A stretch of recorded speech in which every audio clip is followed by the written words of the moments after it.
Everybody loves a good motto. This is mainly a video about the power law and every other motto. We all love to model the future Bitcoin price. So, as of now, the power law is the only model that has not been broken yet. Bitcoin power law is, you can find this on this website here. It's estimated price A days of Genesis block to the n, the power of n. And n is a constant. So the constant approximately depending on the source. And probably you put in different days, it probably even works better. Like I think the creator of this power law said you put in different days, even towards when the first Bitcoin first has monetization on a Pizza Day. It'll probably even work better because Bitcoin didn't really have a price at its Genesis block, and probably works better closer to sometime in 2010.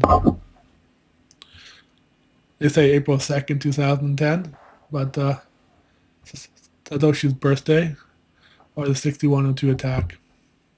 So, n is the exponent reflecting on the super linear growth of Bitcoin's value. And here's the power law in chart form. So estimated price, 10 to the minus 1 point minus 16, 4.493. Days in Genesis block, 5.68. And you get this nice nice model. This is a log chart, or this is probably log log. I'm missing a year, so I can't really tell. So it's probably log linear. So it increases and it increases a straight line, a log linear going up. So pretty much this is like the average. Let's see, this last cycle, it barely went above the average or the power law fair price. And it barely ever goes below the floor or just kind of touches the floor. And that is the power law support, minus 60.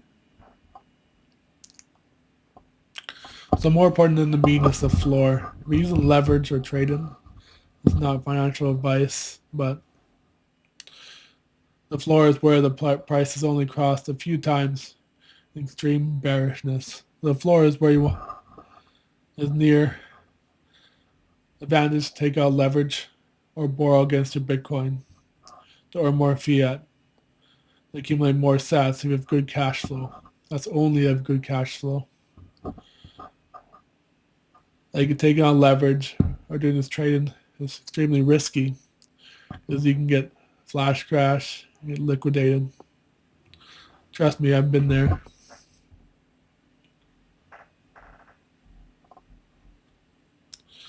So what I recommend is probably is to do more like instead of accelerate DCA. So you just accumulate more when it is in the bear market.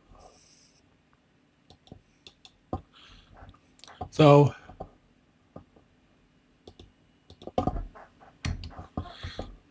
just accumulate more in the bear market and accelerate your DCA, or how many Satoshis you accumulate when it's in one of these super corrections or regular correction. So in the case of where you just do $10 a day DCA, that only yields you 0.021, whereas we put $5 and then with $15 when it's below the mean and $5 above the mean, you'll get 0.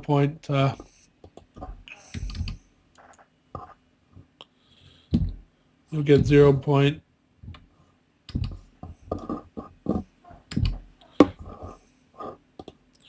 0. Almost 0.14. This is just average, where I put in a random on a bell curve. Okay, 50% of the time is below, 50% of the time is above the mean. And we haven't even seen that this time. It's been below the mean for more than 50%. So it keeps following this trend. You probably end up with a lot more Bitcoin. I was just using a regular DCA.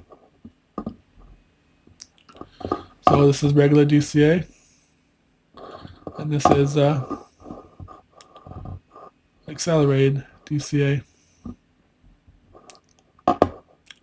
So it puts in, that's on average. It's below. This is completely random, so probably won't make sense.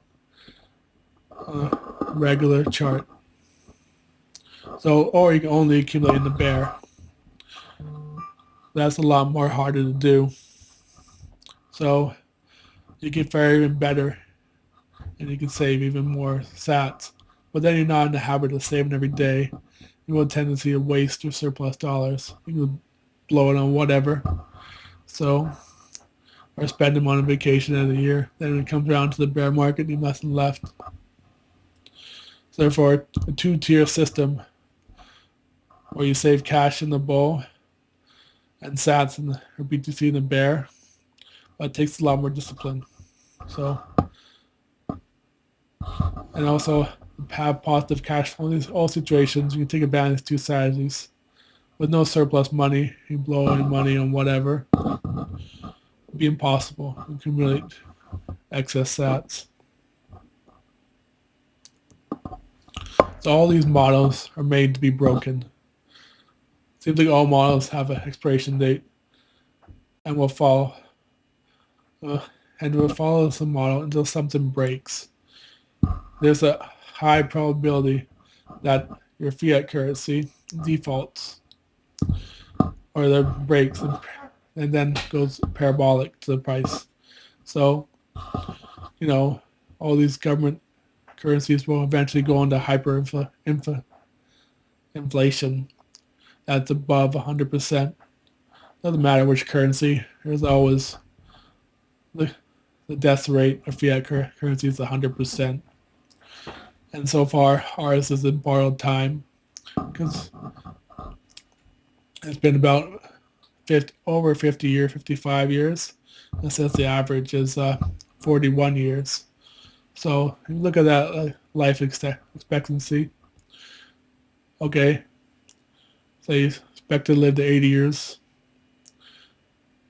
But now our currency is at 110 years equivalent. So it's a living on borrowed time. But it could go on for a lot longer. You never know. So a better model would match amounts of sats to ounces of gold, which cannot be hyperinflated at will. So we look at the BTC price versus gold. The bottom in the bear market since June 2025. That's almost a year.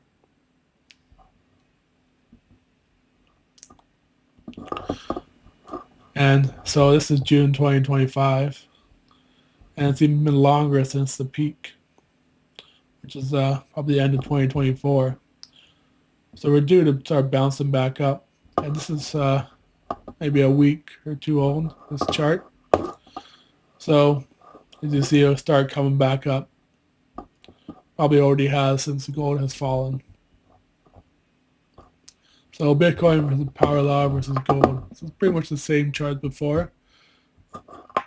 This is linear, so you can see it follows a nice trend, power law trend. Here it is in the log linear, and it's a straight line with only hitting the bottom quantiles, maybe a few portions of the time. This is from Stephen Pernod.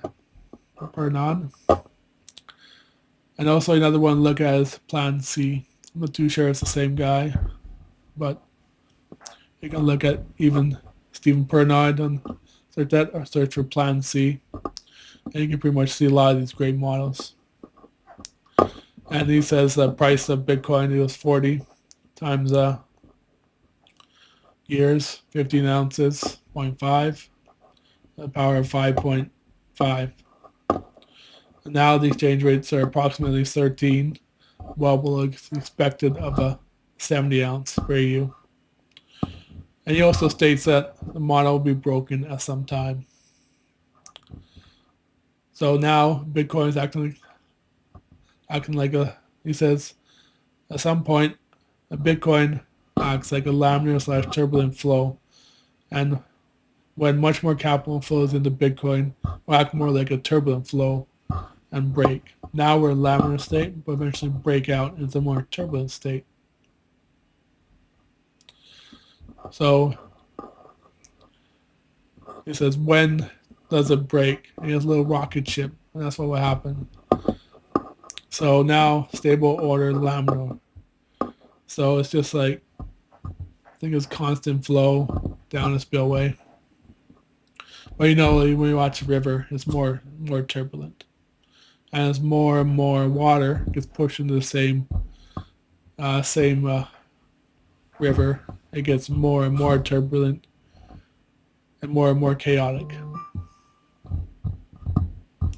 So then it enters the transition zone.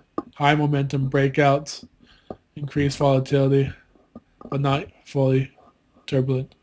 This is when it increases and you start to see, and turbulent is during like a big storm. Like you got these huge bubbles and water pretty much everywhere that you go shoot down these rapids. So Bryce goes exponentially above the power law, eventually collapsing. So huge bubbles, huge collapsing, lots of increasing. So when turbulent flow is reached, it's not that the power law is gone. The turbulence develops on top of the underlying flow, just like powerful waves can develop on top of a deep. Powerful waves can develop on top of the ocean deep. It's more like a power law plus plus. An exponential rise is supported by power law base. And the answer, yes, ChatGPT 4. So yes, that is fair. Right. Analogy, transitional laminar and turbulent flow into fluid dynamics closely resembles Bitcoin's power law behavior relative to price trend. So ChatGPT believes it's true. So for many more great insights, you can join my school at Nostr. Join me at Andre Stack Sats on X, and join me on school, Andre Invests in Stack Sats. If you found value, return me some sats. You can sat me a few, andre@risval.com. Thank you.